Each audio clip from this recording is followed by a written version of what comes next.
Hello, ladies and gentlemen. Welcome once again. Welcome back to this exciting session of the WTTC Global Summit. Now, this session will explore how we can build our future together, from infrastructure and investments to partnerships and collaboration. And our first panel will consider the future of airports. And we already heard this morning from Paul Griffiths about the exciting future of airports there, the CEO of Dubai Airports. And of course, airports have evolved significantly, and they have different purposes, targeting different segments. I flew from Istanbul Airport, by the way, a fantastic airport indeed. And while certain airports have become efficient travel hubs, others are becoming destinations in their own right. And as we look to the future, what is the airport's vision for the future, and how will they evolve to achieve their ambitions? That is the question, that is the focus. And for that, it gives me great pleasure to once again welcome to the stage Nawied, Jabarkhyl and his panel. Welcome back.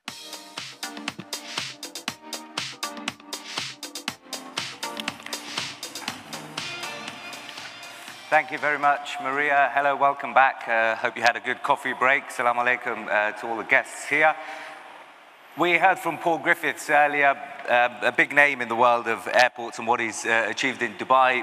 Some people love them, some people hate them. If you're like me, I get there as late as possible, try to run through, get on the plane and just want to get to the other side. But some people want to get there early. They want to leisure around and see what's on offer.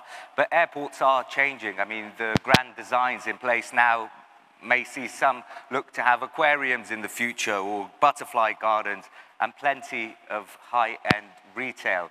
But just what does the future have in store for airports? To discuss that, a really timely time here in Saudi Arabia as well, given the announcement we've just had here at this summit for the King Salman International Airport. 6 runways, 120 million passengers by 2030, so plenty of ambition. I'd like to call to the stage His Excellency Abdulaziz bin Abdullah Al-Duailej, the President of the General Aviation Authority here in Saudi Arabia. Your Excellency. Also joining us is Luis Felipe Oliveira, Director General of Airports Council International. And John Selden, again a familiar face for many here in Saudi Arabia, the CEO of NEOM Airport.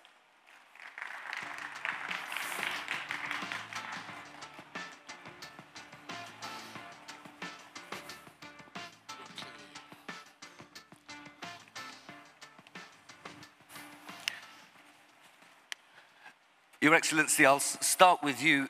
6 runways. London's Heathrow Airport was the busiest for the world for a long time. 2 runways, 120 million passengers by 2030. Why do you need this airport, and what's the thinking behind it? Good morning. I think that's an interesting question, but to address the question, you need to understand the aviation, or the national aviation strategy of the Kingdom of Saudi Arabia.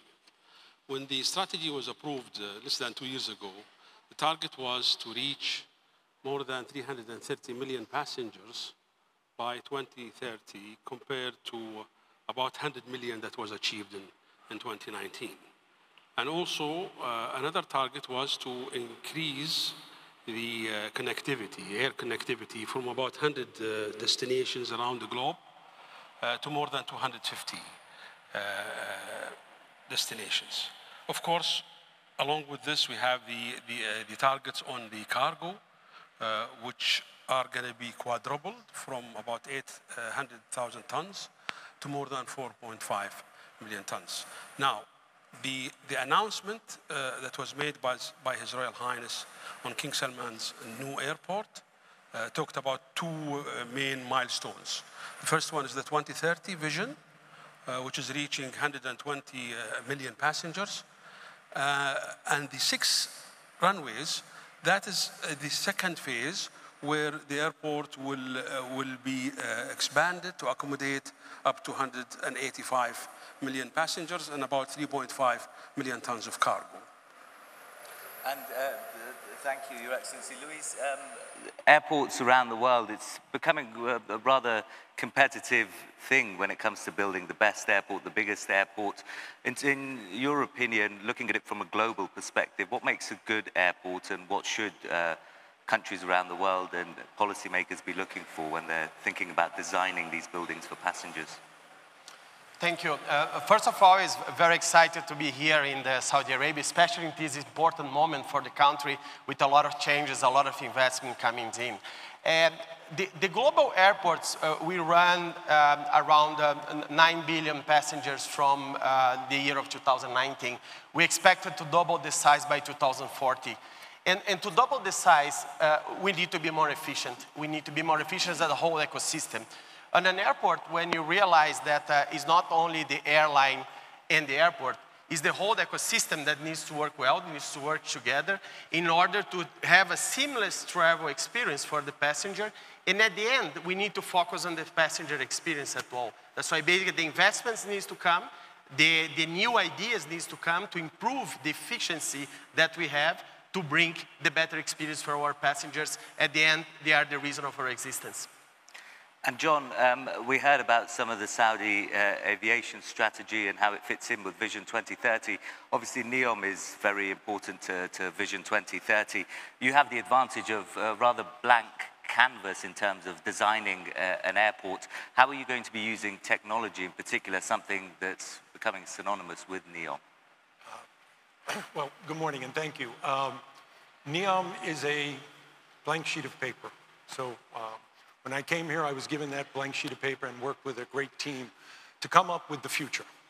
And the future, we all know it's going to be high-tech, seamless, frictionless, all of those things.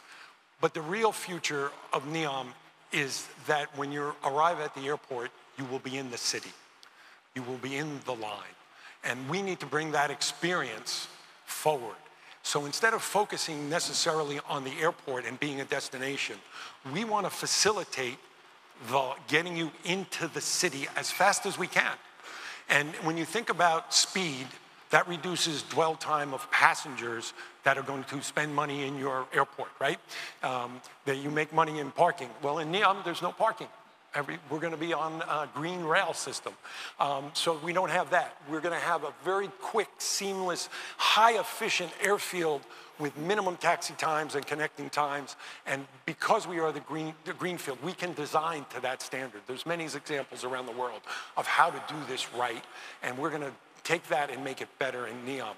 So you look at the revenue piece and you say, okay, I lose parking. Concessions and sales are going to be low because you're not in the airport very long, a few minutes. Oh, what do I got left? We have aeronautical charges, and oh, by the way, we have leases. Well, aeronautical charges, we need to keep down so we track the traffic so airlines can make profits.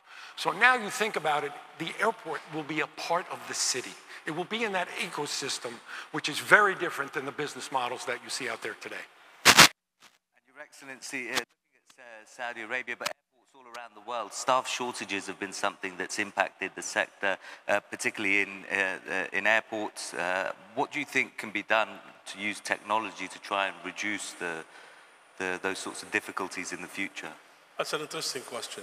I think post-COVID, the aviation industry faced many challenges, starting from the various or different health protocols that have been adopted by different countries. It was so confusing for travelers to adapt with different health protocols at different countries.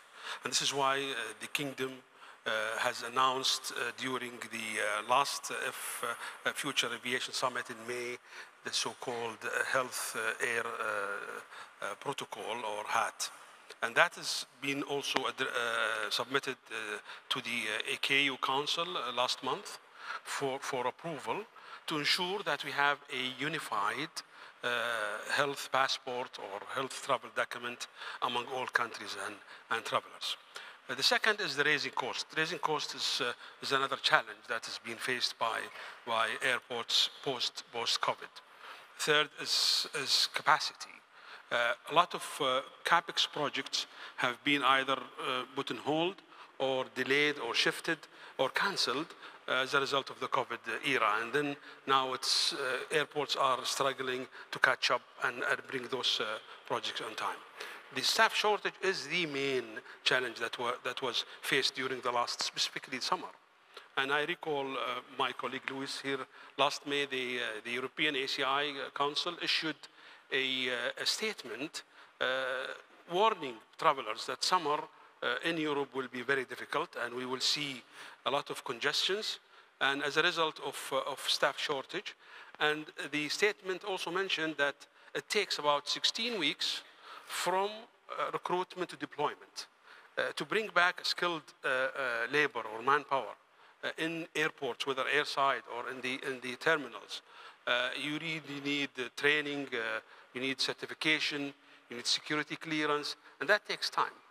So we, at least in the kingdom here, tried during the last Hajj and summer season, to support airports, also different players, ground handlers, airliners in the ecosystem to accelerate the approval process, whether it's certification, security clearance, through digitized portals and programs to ensure that this process is minimized at the lowest. Yeah, and I think that's something that's been reflected by the leaders of airports in major cities around the world, that it's ground handling that's been a major issue, Louise. But if you look at the impact that the pandemic had, we all remember those empty check-in desks, the runways at a standstill. What do you think the industry, in terms of airports, has learned from the pandemic to try and better equip it for what's to come? Well, the last 2 years was incredibly tough for the whole industry. I used to travel a lot even during the pandemic times. And even for experienced travel, it was so difficult to travel because the usual check-in process usually take 5 minutes, was taking 20 minutes per passenger, the security checks and others. That's why basically we have a very difficult period of time that the travel was difficult, and when we restarted to travel again, we are seeing the shortage of staff and the other things that has turned our lives a little bit more difficult. I think we had a great opportunity to learn with the process, and I think what ICAO did with the Council of Aviation Recovery Task Force, bring like some guidelines to the world, what we need to address as an airport and as an ecosystem in terms of the health and hygiene measures. Future pandemics will come, and you need to be ready to not commit the same mistakes we had during this pandemic in terms of the way that we act and react to the situation. The second point, I think, was a great opportunity for us as an airport to rethink ourselves and what we can do better. That's why the use of technology was something that was really impressive in evolving during this period of time, where the people are thinking about a more seamless process, how we can use the technology to improve. However, as we discussed it before here as a panel, the touch points that you have in an airport are so many stakeholders that you need to involve, from the check-in to the baggage, to the lounge, to the security. We need to find a way that we put that together as an ecosystem to be more seamless travel, and I think that is something is a challenge for the future for us. I'll come to that in a second, John, but just in terms of demand, we heard yesterday from the World Tourism Organization about 65% of pre-pandemic levels travel is currently at. If you take this region, for example, you've got grand plans here in Saudi Arabia, you have a travel hub in Dubai, Abu Dhabi, Doha, Istanbul, a little further afield. Do you think the demand is going to come for all of this, for all these airports to be built and operated? Well, we expected as a world basis that in 2024 we fully recovered from 2019 numbers. We are now behind because of Asia, especially because still China very close. But we expected that in 2024 we reached like the numbers that we have in 2019. In terms of the future, as I mentioned before, we will double the size by 2040 in terms of the industry. The airports need to invest around $2.4 trillion to cope with this growth. And with that, we have a lot of challenges ahead. How we can improve the seamless process at the airports, how we can cope with the new sustainability requirements. That's why the challenge is how we can better use our facilities, how we can speed the process. Airports are built not to be stagnated in the airport. You need to move on, you know. And I think the concept is that you need to move on fast. You need to make this happen. And technology investments need to be aligned with that.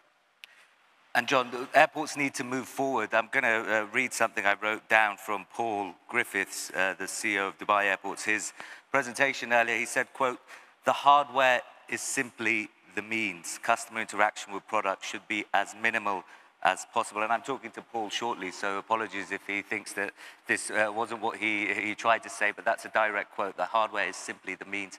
Customer interaction should be as minimal as possible. Do you agree with that? Yeah. When you say the hardware, you're talking the airplane?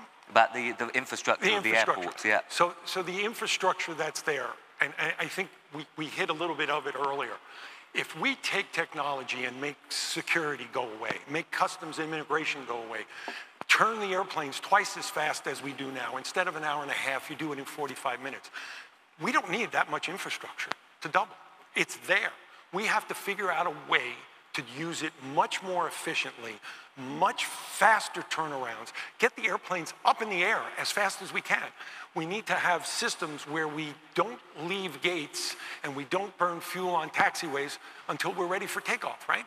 We don't need a queue at the end of a runway. Let's take the infrastructure we have, maximize it, take that customer experience to that seamless journey where we don't have to take off our shoes and our belts and all of these things. Use that space that's there, maybe for revenue purposes, for lounges, whatever, generate it. The capital will come later on as we get these passengers going, we generate more revenue at the airports. But the airports right now are tremendous facilities already. We just don't operate them correctly. We need to focus on that efficiency of that airfield and how to make those airlines make more money.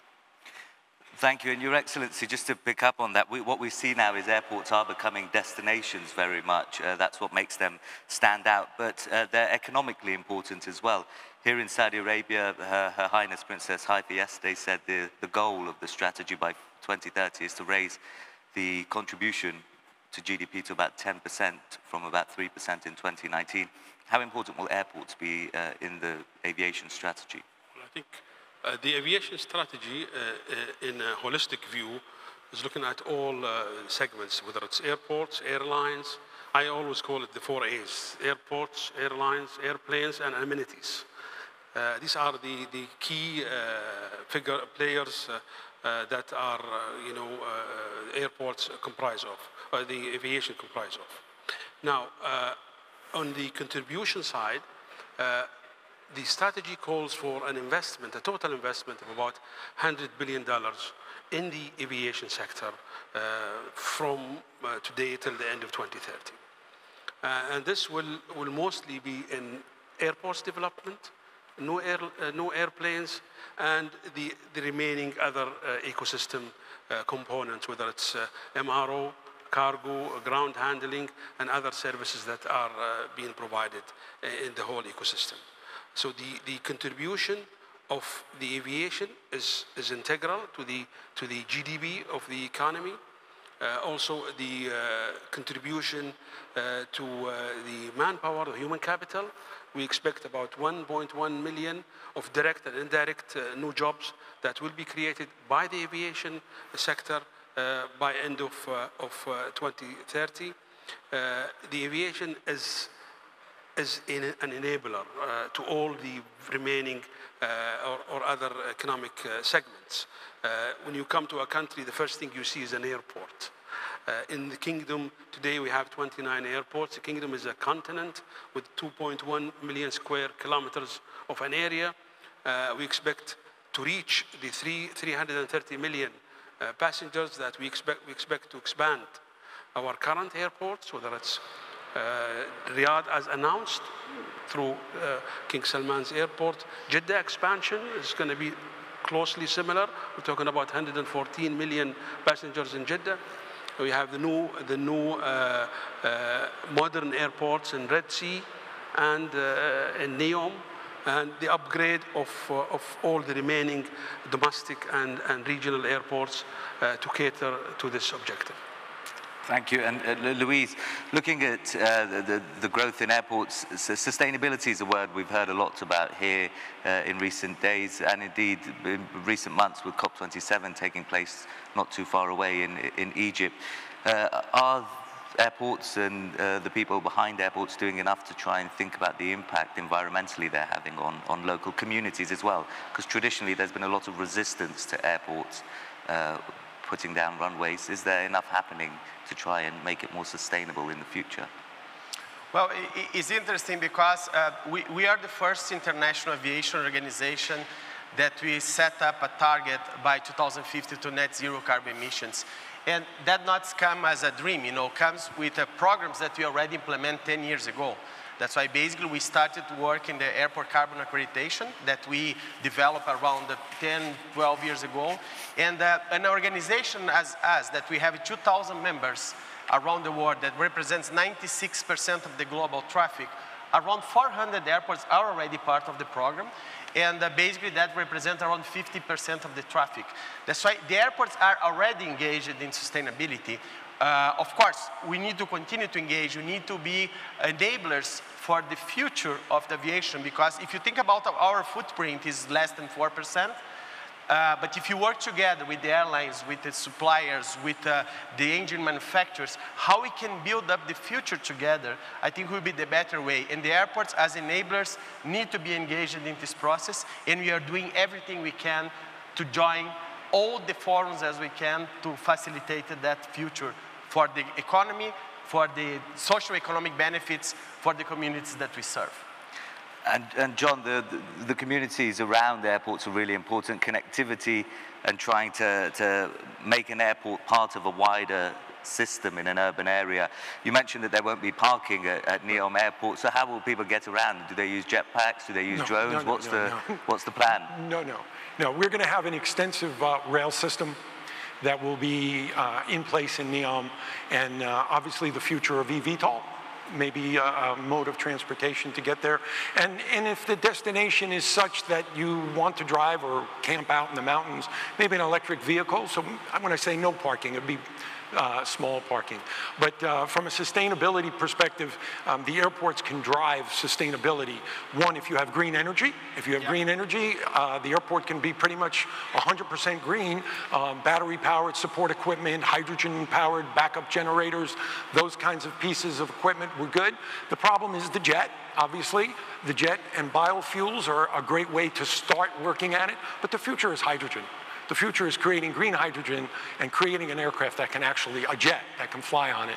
There's fuel cells that are out there that can generate electricity, that can turn a propeller already.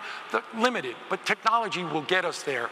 And you'll see in the future that Airbus and Boeing are both working very diligently on trying to perfect a hydrogen-powered jet. It's going to take some time, but biofuels are a great start to go forward. And looking at connectivity at the moment, NEOM Airport, it's operational for domestic flights, is that right? Yes. You're looking to expand to international absolutely. We view our airports as the front door to NEOM. Direct connectivity from NEOM to locations around the world is going to make NEOM. Without that, we know we will have some impacts to tourism and some things. So direct connectivity is the economic engine that is going to drive NEOM, especially the tourism industry. As we go forward, that connectivity is critical to the success, we believe, of NEOM, and we are going forward with that very strongly in NEOM. And again, there's a whole bunch of competition out there. We don't want to compete with them. We want to support NEOM, the airport, the airline, one unit to drive that connectivity to NEOM. Brilliant, and I'll just pick up on that and finish off. We've got a couple of minutes, Your Excellency, with the strategy more broadly. When it comes to the aviation authority, it's not just airports, airlines as well, the planning of a new airline. Why is aviation so important to Saudi Arabia's future plans? I think, as I mentioned earlier, aviation is the key enabler for all the remaining initiatives and programs of Vision 2030. And this is why we are focused on ensuring that we achieve our targets, bringing about 100 million passengers through tourism, about 37 million passengers for Umrah and Hajj, and about 70 million for domestic traffic, and remaining for business and other activities. So aviation is key pillar in achieving the Vision 2030 different programs. It is an enabler that will help and support other Vision 2030 programs.